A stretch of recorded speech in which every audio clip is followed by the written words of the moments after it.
sejam todos muito bem-vindos, alunos do primeiro ano. Estamos na nossa aula 7.2 de Review and Exercise sobre aquele tema super, hiper, mega, ultra, power, big, master, fácil. Eu tô falando aqui de quê? De telling the time. A gente falou sobre as horas e como perguntar as horas, como responder as horas, coisa bem simples. Let's begin? Vamos começar, coloca aqui atrás de mim a informação, para que a gente possa ver. O título foi esse, Telling the Time, e a gente aprendeu a perguntar. Vamos falar sobre perguntas primeiro. Então, temos essas três aqui. Essa é a clássica, what time is it? What time is it? Que horas são? Nós temos também, do you have the time?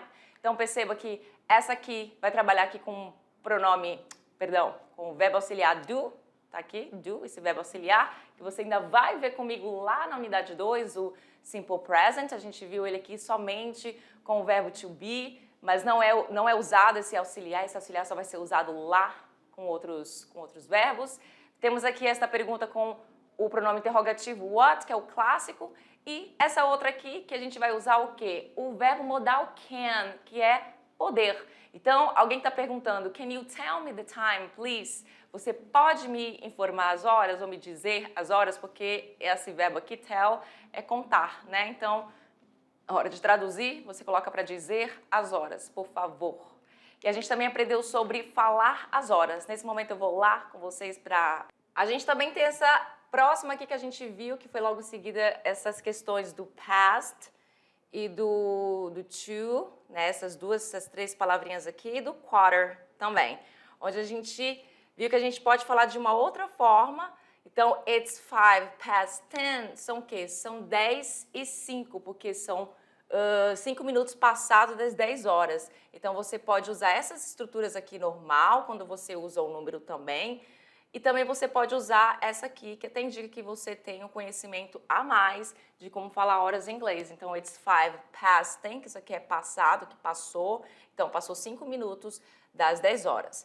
It's 20 to 8. Esse to aqui já vai dar a ideia de para. Então, essa parte do relógio aqui até aqui, que vai dar para outra hora. E o past é dessa parte aqui até aqui, beleza? Então, it's 20 to 8, são 20 para as 8, ou seja, 20 para as 8. A quarter to 7, essa questão aí do 15, quando está faltando 15 minutos. Ou seja, ele sempre vai aparecer aqui do 3 ou no 9 quando você vai usar esse quarter to 7, ou seja, são 15 para as 7. Então, você tem aí o horário de 6h45, por isso são 15 para as 7. It's 3:05, são 3:05. Esse ou representando aí essa ideia do zero, né? De 0,5, ou seja, 3 e 5. Então é isso, basicamente o que pega mais são essas três questõezinhas aqui, o resto tá tudo fácil, é basicamente igual no português. E agora chegou o seu momento da atividade de sala de aula. O momento de vocês tirar as suas questions vai chegar daqui a pouco. Vejo vocês já. Be right back.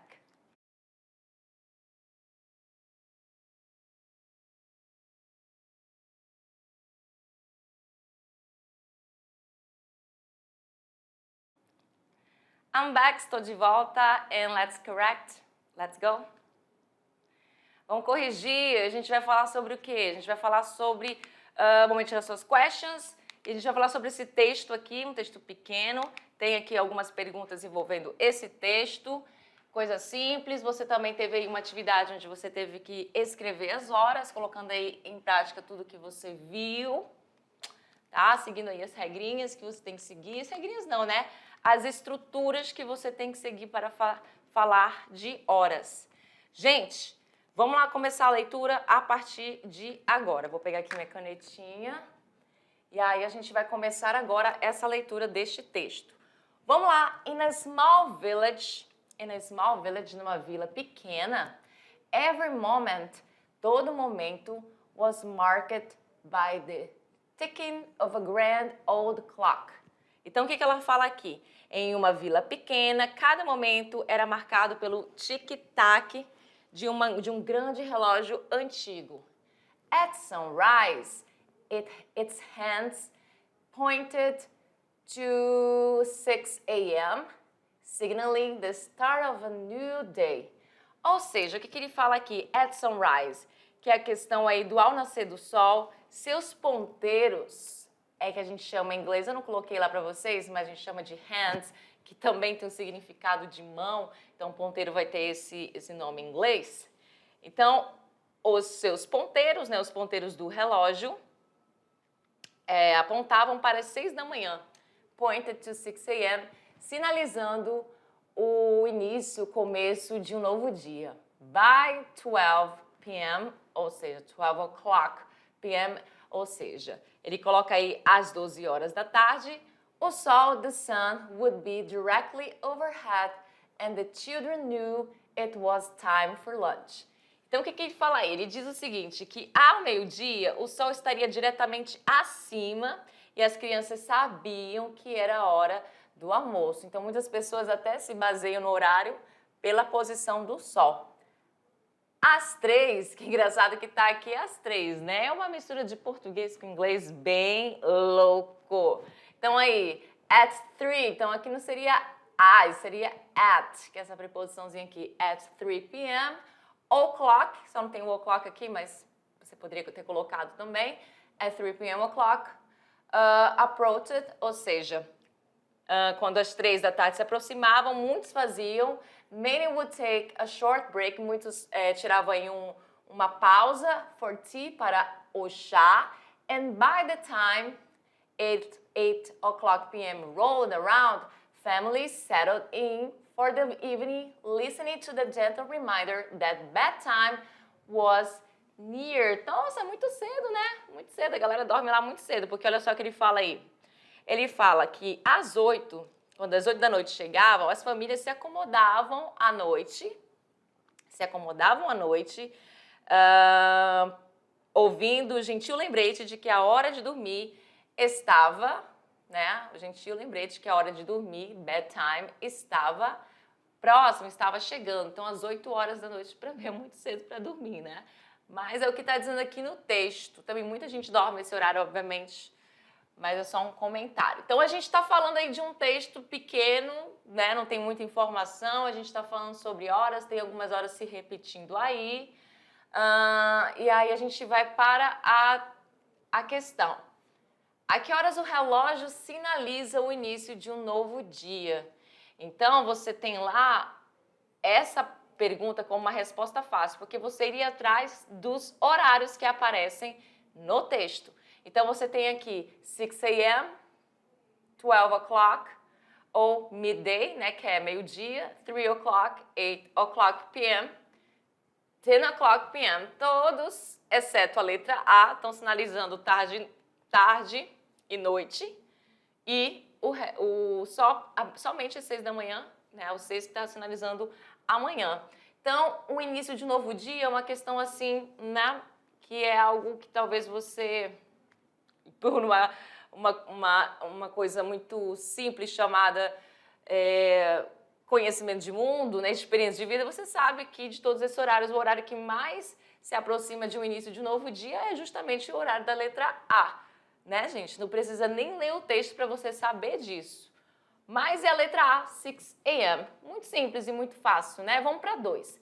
O que as crianças sabiam que era a hora, o que as crianças sabiam, ou como as crianças sabiam seria melhor, né? Que era a hora de fazer ao meio-dia. O que as crianças sabiam que era a hora de fazer ao meio-dia, tá certo. O que as crianças sabiam que era a hora de fazer ao meio-dia. Então, como é que você ia achar essa resposta? Você ia lá no texto, ia procurar a palavra os números meio-dia, que está bem aqui, daí você teria a noção, mais ou menos, do que era que elas sabiam. Tá aqui, the sun would be directly overhead and the children knew it was time for lunch. Então, era hora para o quê? Não é lanche, tá? Isso aqui é um falso cognato, parece lanche, mas não é.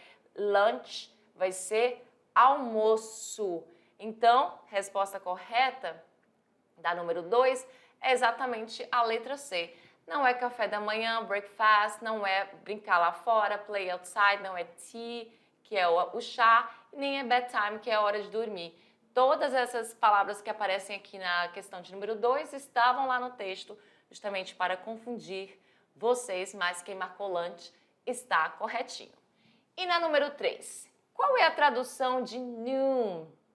Ah, gente, tá fácil, né? A tradução de noon, que eu acabei de falar em algum momento aí, quando eu falei justamente sobre a palavra meio-dia. Então, você tem, você tem aí a opção de 12 o'clock, né, onde você usa o número, eu tô falando o número, mas você entendeu, né? 12 é cardinal aqui, 12 é o numeral. Então, você tem o 12 o'clock, você tem o midday, midday também é outra forma de falar, meio-dia, midday. E você tem exatamente o noon, que também é outra forma de falar meio-dia, e é a minha resposta correta. Noon é meio-dia. Perfeito. Vamos lá para 4. Se alguém diz it's 7:30, it's 7:30, que horas são? Então, aí a gente tem, você tem aí essa questão lá da primeira parte do relógio, beleza? Da primeira parte do relógio, porque na segunda parte do relógio você vai usar o to e na primeira parte você vai usar o past. Isso mesmo, que aqui não deu muito correto não, mas a gente vai lá e refaz. O meu círculo tá lindo, né? Mas é um círculo aí diferenciado. Então, past. Então, assim, quando dá uma hora qualquer aí, vamos supor 1 hora e vai passando, você vai poder usar esse past para cada minuto. Então, quando eu uso a questão aí do half significa 30, então a metade já se passou daquela hora lá. E que hora que se passou? A hora de 7 horas. Então, aí no caso são 7:30, que você também poderia falar it's 7:30, usando os numerais, né? No caso, números cardinais, 7 e 30, ou seja, 7:30 ou 7:30. Então, a resposta correta é a letra C. Muito bem. E na 5? Na 5 você ia escrever as horas em English. Você escrever as horas em inglês, o que não é difícil, né? A gente vai aqui fazer, eu dei opções bem fáceis para você. Você tem aqui a primeira opção, 11:30. Acabamos de falar sobre essa questão de horários de meia hora, com meia hora. Você tem a opção de escrever it's 11:30. Você poderia colocar aqui it's 11:30. Assim como você também poderia colocar essa questão que a gente acabou de ver, it's 1/2 ou seja, it's 1/2. Gente, a minha letra é melhor que isso, eu juro. Past, ou seja, past o quê? Depois vem o quê? A hora que se passou meia hora, que é justamente a 11, né? No caso aqui, 11. It's 11:30. Essa seria a resposta. E eu ficaria até com a... Eu escolheria essa resposta aqui. Se vocês fossem colocar, essa seria uma resposta mais ideal, porque, como eu falei para vocês, mostra que você tem o conhecimento ali. Porque essa aqui, ela é básica, essa aqui, ela é mais trabalhadinha. It's 11:30. Conseguem ver aí? Conseguem entender a minha letra horrorosa aí nessa... Eu fico assim indignada que a letra é tão feia assim, não. Então, 7:15, letra B. A gente tem aqui o uso normal mesmo dos números, it's 7:15. Então, você tem aqui it's 7:15, é isso, tá bom? E você tem aqui na letra C o 5 e 4, então it's 5:04. Então, são 5 e 4. E na letra D, você tem a do 2:25, que você poderia também tranquilamente colocar as horas usando os números naturalmente. It's 2, referência aqui do 2:25. It's 2:25, ou seja, são 2:25. Então, a mais difícil aqui seria dar a letra A, que vai mexer aí com aquela questão do half do past. Você também poderia colocar na letra B essa opção aqui, ó. Vou colocar a borrachinha, apagar aqui, porque eu escrevi muito. Você poderia colocar essa opção aqui. Ainda temos tempo? Então, vamos lá. It's a quarter. Por que a quarter? porque você está falando dessa questão do 15. Lembra quando está lá no ponteiro no 3 ou no 9, você sempre tem aí um quarto até, um quarto que se passou de 1 hora e um quarto que para chegar a uma outra hora. Então, como se passou 15 minutos de 7, então, it's a quarter past 7. Você poderia colocar assim. Você só iria usar aquele to, quarter to, se fosse aqui 7h45. Aí seria it's a quarter to 8, porque 7h45 seria o quê? 15 minutos para as 8. Aí você já não usaria o 7 e sim o número 8, que é o horário que vai dar logo depois. Tudo bem? Então é isso, gente. Atividade super, hiper, mega simples. Tá aí para vocês as nossas referências. And olha lá, olha lá. It was a pleasure to be here with you guys. Foi um prazer estar aqui com vocês. E eu vejo vocês na nossa next class, na nossa próxima aula, que vai ser sobre também um assunto fácil. Temos aí verbo to be novamente voltando com tudo, com a força total. A gente vai falar de novo sobre verbo to be, acredita. Vamos falar. E vamos também falar sobre prepositions of time. Time não, prepositions of place, preposições de lugar. É isso. See you next class.